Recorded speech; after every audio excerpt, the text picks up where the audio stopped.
जाकर राखो जी।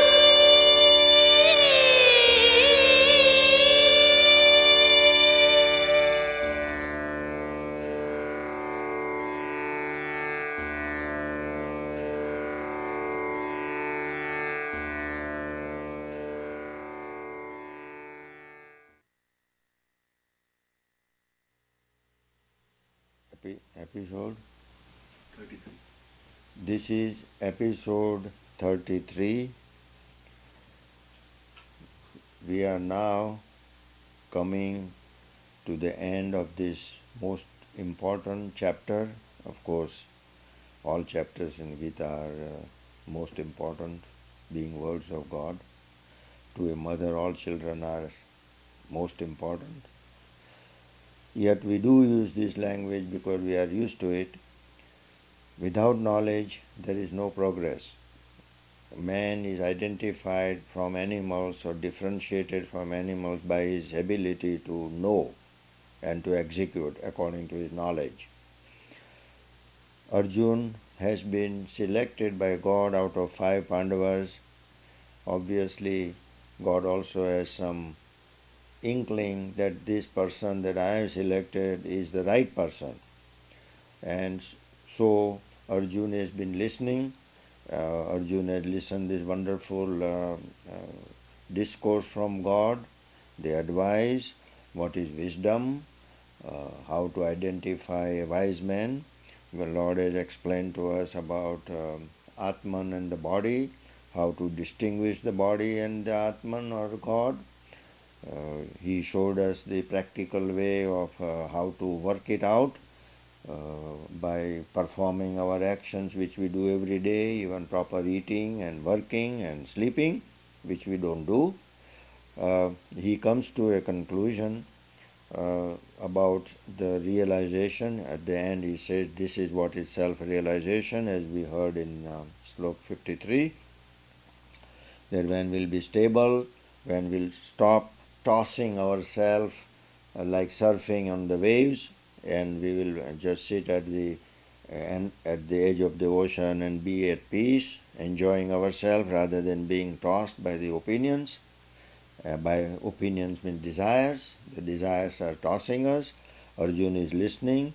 Somehow he seems to be attracted by this message, and so he is going to ask a question, a wonderful question. But before that, I would like to say that all of you who are listening should put yourself in the position of Arjuna.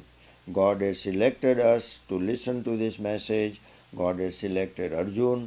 So we are very fortunate, and we should at least respond according to Arjuna, because he is a typical sansari with all the problems that we have. And now Arjuna is saying something. Now God has stopped saying what he wanted to say. So the next slok is 54, and this is one of the most important passages, these next 18 sloks that we will be talking about Sthita Pragya, and we will come to that. Arjuna Vacha means now Arjuna is saying that Lord, you have given me lot of wisdom, you have shown me the practical way, but I really need an example to follow.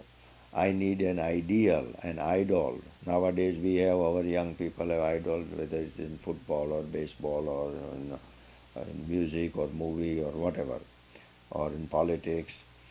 We have pictures all over the rooms of the young people. We have pictures on the our computers and logos and everything we see. Logos indicate something behind it. So Arjun wants a logo.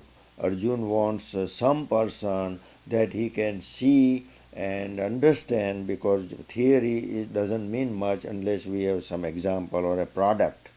So no matter how much theory we talk about, we need a product, and we need a product that will work to our advantage. So Arjun says, Sthita pragyasya ka bhasha samadhistasya keshava sthitadihi kim prabhasheta kim asita vrajet kim. Lord Arjun is not yawning. As I was talking to you in those meetings, after some beers, we yawn and sleep and doze, and nobody is listening to the lecture. Arjun was not so, because his concern is very severe and serious. The war. He cannot doze off because he is shivering and he wants some solution to his problem. So he is listening. So Arjun is saying, all right, I have listened. You have said that our knowledge should be established, we should not be wavering, we should be samadhista, we should be established in peace, uh, we should realize God. All these things you have talked about, I want a person to follow. Well, when I read this passage, I thought that, well, Arjuna has a real good question. I mean, whom do I go and follow? But I didn't have any problem. I immediately got the answer even before I finished the slok. I have to follow Mirabai. So for me, she was Tita Pragya. For Samadhista, she was God. She was everything what Sri Krishna is describing. But each one of us can and should find an appropriate idol or a logo. That is what we're talking about, God, as a matter of fact.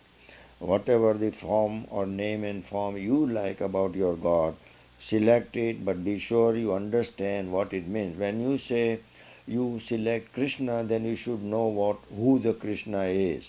And that means you should know whole of Gita properly before you can describe Gita.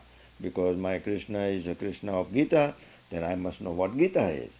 If I'm talking about Meera, I should know what Meera's teaching is. Why did I select Meera?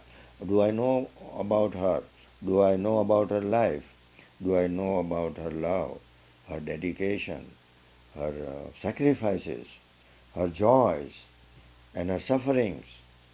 Have I understood the message according to even Gita and scriptures and all the saints that are talking about? After all this thing, I came to that conclusion that yes, Meera for me is an ideal Sthita Pragya, the example that Lord Himself is talking. Of course, we should have thought about it that Krishna Himself is a logo for us. I don't know why Arjun must be also, I think, ignorant enough that Lord Himself is in front of him and yet He is asking, whom do I follow? So this is what it is when we have wise people among us and yet we say, well, we talk about those who are dead and we don't listen to the person in front of us who is coming and helping us. This has happened throughout the history. When Meera was there, nobody appreciated it. When Krishna was there, nobody appreciated him. When Jesus was there, we hanged him almost. Nobody listened to Muhammad what he was saying. We all want to listen to our own instinct and what our desires are. So I don't think it is strange that Arjun cannot see God in front of him, sitting there helping him, and he is wanting to imagine some saint or some God somewhere from the sky will fall and that he will help him. This is our unfortunate situation. God and look how strange it is that we have God in us and we cannot find it. If I was invited in a meeting of all the wise people, all the technologists, the rich people, the CEOs of all the corporations, all the presidents of the countries, United Nations, and if we all sit down, and all the religious leaders, if we all sit down, then we would have to discuss that what is our goal, what are we trying to do. And I know that we will have confusion, we cannot see in front of us what we have. I would say to all of them that if you are really wise and you claim to be wise, you claim to be the leader, why don't you find out God within you? If you can do that, you are really wise. So we know that all their wisdom, they cannot find what they are looking, which is within themselves. The only question we want to ask all these wise people is, if you are smart, why don't you use your smartness in finding God within you? And we would want an answer for that. Have you found that God within you? If not, then what is the wisdom you have? You have no wisdom. We are all stupids. Only wise person is the one who can find God within us. And look how difficult God has made, and yet it is simple that though He is within us, we cannot find Him. and yet we consider very smart. We have love within us, we have joy within us, and we are wandering. And yet we call ourselves leaders and experts, uh, the presidents of universities, and all these things just cannot find the peace that is within us. So the simple question we should ask, if we are all wise and it is a big meeting of wise people, just find God within ourselves. You have done enough. Stop talking about finding God outside and all the conversion or all the getting people together behind you and building large temples. God is not outside, God is within us. Every saint has said that. So these are simple questions, but nobody wants to ask because they know that if they ask the question, they will look very stupid. So they don't want to ask, they want to ask the confusing thing so that we'll never have an answer. And so we can get our business going. So Arjun now then is asking a question very strange, that God is front of him, yet he is asked, where do I find a Sthita Pragya? Where do I find a man you are describing? Uh, the, the person whose knowledge is established within himself. Sthita, pra, and gya. Gya means knowledge, pragya means knowledge that is sitting within us, and that knowledge that is established so that we don't waver and we don't have doubts and we don't go on searching outside in the whole world. So Sthita Pragya means one who has realized God within himself and that he has no more doubts. He is just not going to roam around searching for it. He has found it. He is going to stay put. I am happy. And that is what we need. I think when Alexander the Great wanted to invade the countries, he came to one of the wise men in Greece whose advice he was taking.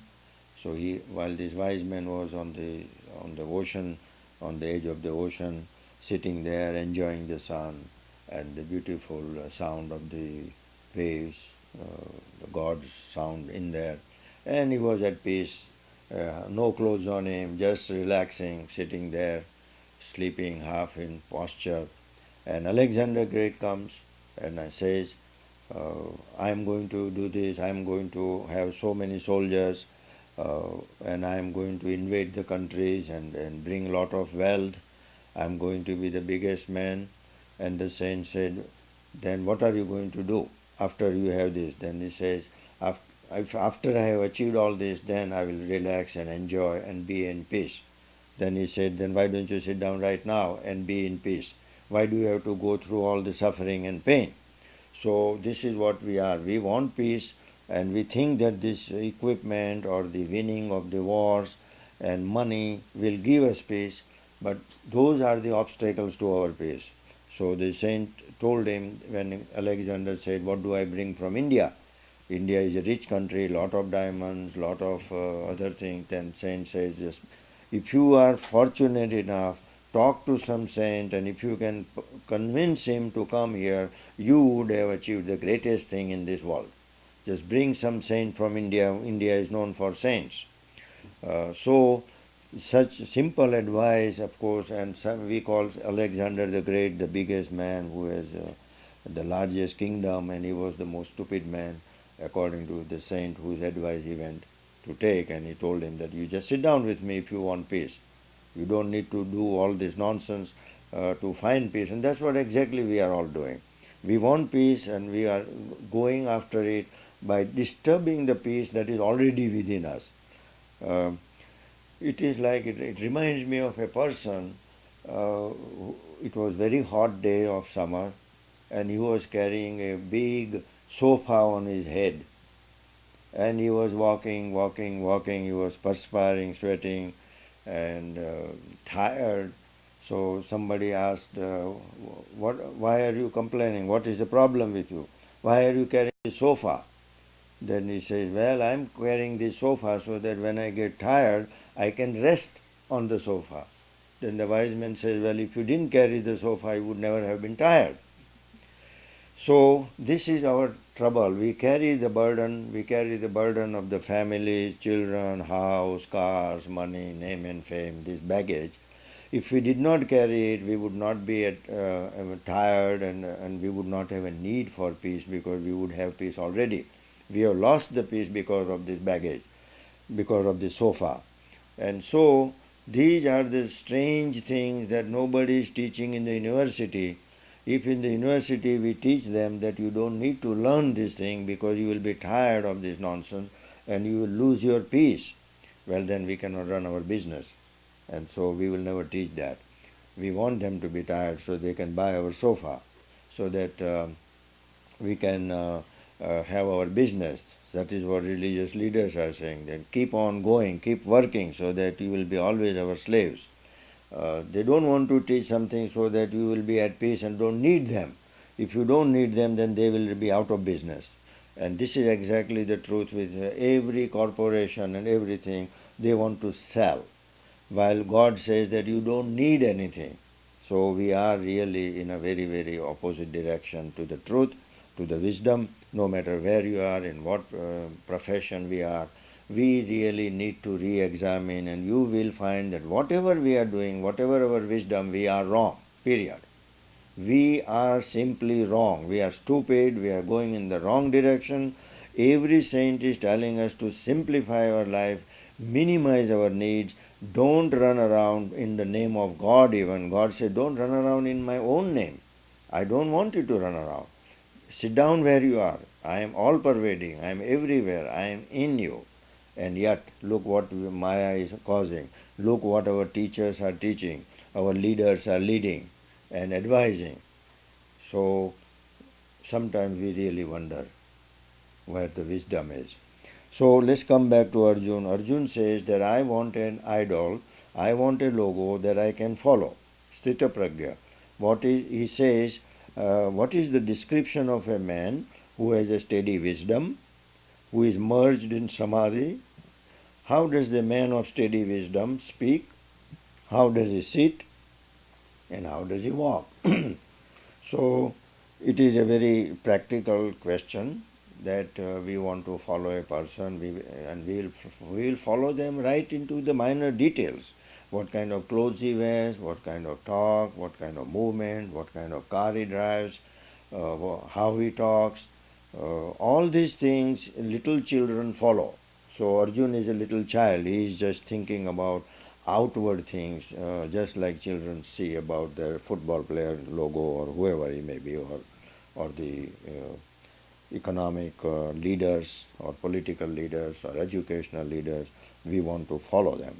So Arjun has a beautiful question, that please show me a man who will be having these characteristics that you are talking about, so that I can hopefully follow him.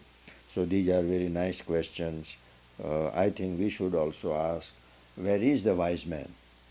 Uh, who is the wise man? How do I recognize it? Well, unless we become wise, we are not going to be able to recognize wise men. Unless we become Mira, we cannot recognize Mira. Unless we become saint, we cannot recognize saint. And yet people say, how do I find the right saint, or who is a saint, and who is the guru, right guru, that will really help me? It is like asking, where do I find a right salesman? I want to buy a used car. Where do I find a nice, dependable salesman who will sell me the car? Well, I will have a problem. I certainly will have a problem, because I wonder if he is wise, he would be selling those cars. His job is to sell things that uh, for him is to make money. If he tells the truth, then he is not going to make money, and you will not be his customer. So our whole job is, hardly we ever release the truth or expose the truth of the product, and we just want to go round and round in our heart. We know that we want to deceive the guy. We just want to sell him something at any cost. We lie. We just say wrong things. We put fine lines so that he doesn't understand. We'll write such a small line that he cannot read even in a microscope, but we will put it there so that in the court we can say, well, there was a written this thing. So all this deceptive business that we are doing is certainly what is causing us the problem. So to think that we will find a right guru is going to be a big problem. There is no right guru, but there can be a right disciple. And if there is a right disciple, he has a built-in guru. God, as we say, God is already in there. So then we have these scriptures. For 3,000 years we know Bible we can depend upon, Gita we can depend upon, Quran we can depend upon, Dhammapada we can depend upon. We have this thing, it is time tested, but we don't want to read. It is a small book.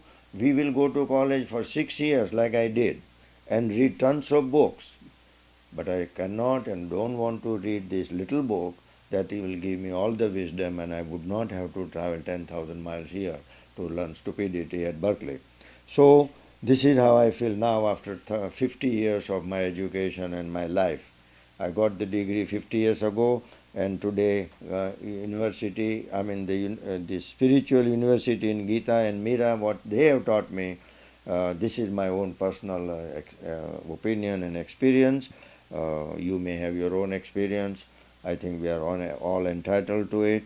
I really feel what I am saying, having seen the life for 50 years. I wish we had a better way of educating. In ancient time we did.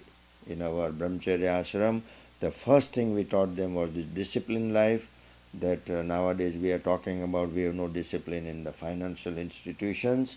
We are deceiving ourselves. There is excessive greed.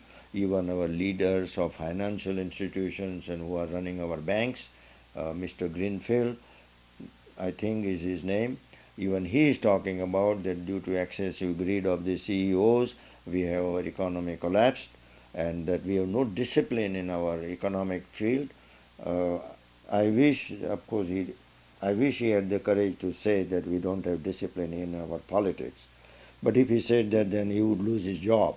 So he will not say that. But he is very right when he says there is no discipline in our financial institutions and there is excessive greed in those who are running these institutions, these corporations. I think it is same in politics. There is excessive greed and no discipline. It is exactly the same in the leaders, in the presidents of the universities running, whether it is Stanford, Berkeley, or Columbia, or whether it is MIT or Harvard. They all have the same thing, excessive greed. And of course, I don't need to remind you about the religious teachers who are running their own corporations. I find even in Dallas, their institution, even they call them world headquarters.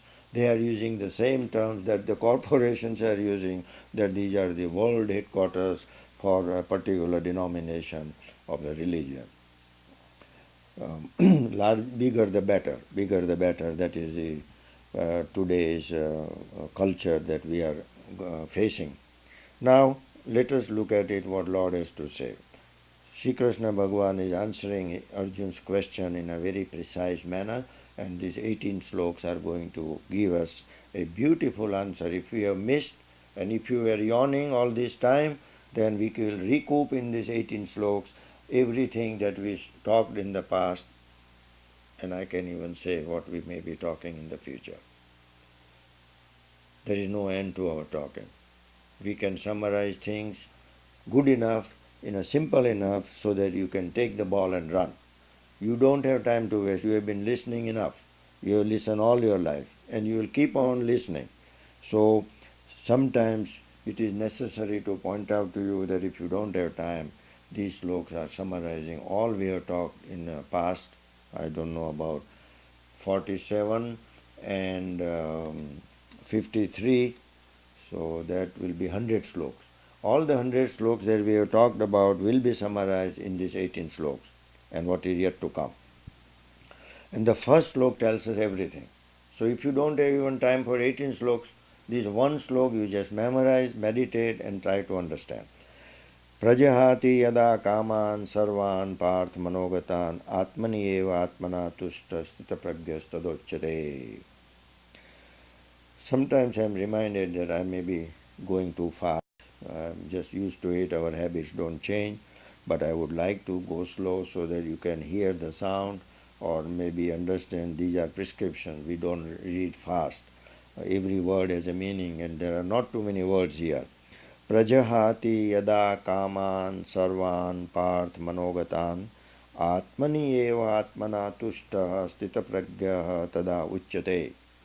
Lord says that when a person removes or destroys all his kamna or passion or his lust and greed, not only outwardly but manogatan, from his heart, from his mind, he really means it. When he destroys all the passions, all the desires, all the kamnas that are causing us pain and suffering and births and deaths, if it is all gone from our heart and our mind, then he will find peace within himself. Atmani eva atmana tushta. He will be satisfied within himself. Satisfaction is not in things outside. Even body is outside of our conscious. So if you are looking for satisfaction and peace in the outer world, we are wandering and looking for a wrong thing. We are barking at a wrong tree. So Atmani eva atmana tushta, Buddha Bhagavan also says, Trishna, the desires that we have are all within us. We can be satisfied within us. God is within us. Mirabai found satisfaction in Krishna, and that Krishna was not outside. We are only talking about that she was carrying Krishna outside. Her Krishna was inside, her peace, her love. We may call him Krishna, you may call him Jesus, you may call him Muhammad Sahib, or you may call Buddha. What or Ram, whatever you want to call, it is Atmani eva Atmana Tushta, is within us. So, if we are looking for satisfaction and peace, then we must look within us. We have been said that. Then a person is called Sthita Pragya. Then a person is called that he is really wise. So, who is the wise person? Who has renounced our desires. And what is our universities teaching us? What are the financial institutions teaching us? What are our political leaders teaching us? What are our elders teaching us? Society is teaching us totally opposite. Have more desires, go after it, bigger the better. And so, while Lord is teaching us one thing, we are going on to the opposite direction.